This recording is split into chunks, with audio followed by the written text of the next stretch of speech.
Why, hello everyone, I'm Steven from Tostemac, and it's time... Oh, hold on, I gotta take this, sorry. Oh, apparently I have an appointment today with the dentist. You'll never take me alive!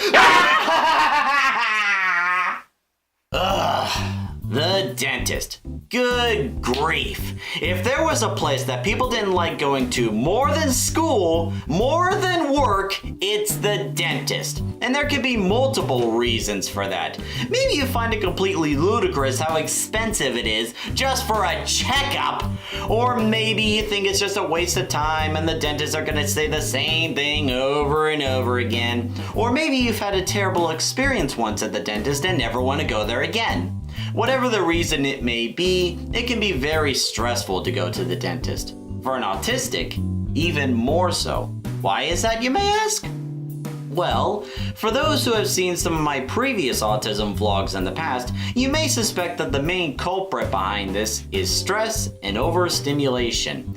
Basically, all the energy that's going on in the environment that could draw our attention and cause stimulation. Too much of this stimulation, though, for an autistic, and it can lead them to a potential meltdown. And it's for this reason that taking an autistic to the dentist can be very difficult at best. However, a dentist place in Santiago, Chile has come up with a possible solution for this. That solution being therapy dogs.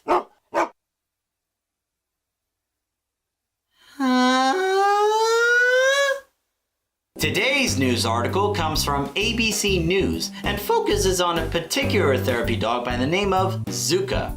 And as usual, I'll leave a link to the full article in the description down below. Zuka is one of 6 dogs employed by Junto a Ti, next to you, a nonprofit that specializes in visits to the dentist for children with autism. All 6 dogs are female because organizers say they are more docile, and they all receive specialized training. Raul Varela, the man who started the nonprofit, noticed that this child, who has autism, had better social interactions after bonding with the family's black Labrador. He quit his job and became certified as a therapy dog trainer for children with autism. Wow, that takes guts, man. So far, the dogs have lent a paw, really, to about 50 children at a dental clinic in Santiago, Chile, according to the Associated Press. One mother said she had never seen her son so calm. He let the dentist work. In fact, he did not even shout.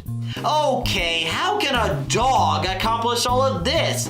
Doctors and dentists have been struggling to get over this obstacle for years. How can a dog do a better job than man? Well, after doing a little bit of research on this, I found that therapy dogs, or service dogs as they're also called, go through specialized training to perform certain tasks and detect certain things, like helping a blind person get around, or helping a police officer detect drugs, or in this case, help an autistic with their anxiety levels. And once they complete their training, the specially trained dogs are introduced to the people that they're going to be assisting, so that way the dogs can start bonding with people.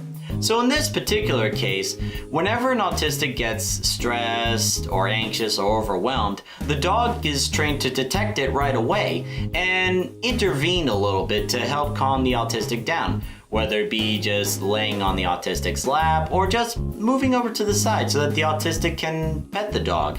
And once the dog has the autistic's attention, it helps calm the autistic down. That way the dentist can perform their task a lot more easier. Now, of course, this doesn't come free. The clinic pays about $67 for a session with a dog, though charges may vary depending on the family's economic level, which is very good to remember because not everyone has the luxury of having enough money to go to the dentist. As I said, it can be very expensive. So if dentists can adjust the price level depending on the family's economic situation or financial situation, that could be so much better for everybody. It not only brings up a lot more business, but also makes it easier for families with autism to go to the dentist and have a good time. Now that I think about it, maybe I should do an autism vlog that's focused more on therapy dogs. I'll get to it another day. So what do you guys think? Do you think this is a great idea for dentists to apply at their places to make a better environment for autistics? Or do you see some problems with this? Or maybe you see another solution to this problem? Let us know in the comments section below. Let's start a conversation here. And on that note, I'm going to go ahead and end the vlog here. Thank you very much for watching, ladies and gentlemen. If you like what you saw, don't forget to like, comment, and subscribe to stay up to date on the latest vlogs. And don't forget to hit the bell. That's how you stay up to date. Also, as usual, you can check out the full article in the description down below.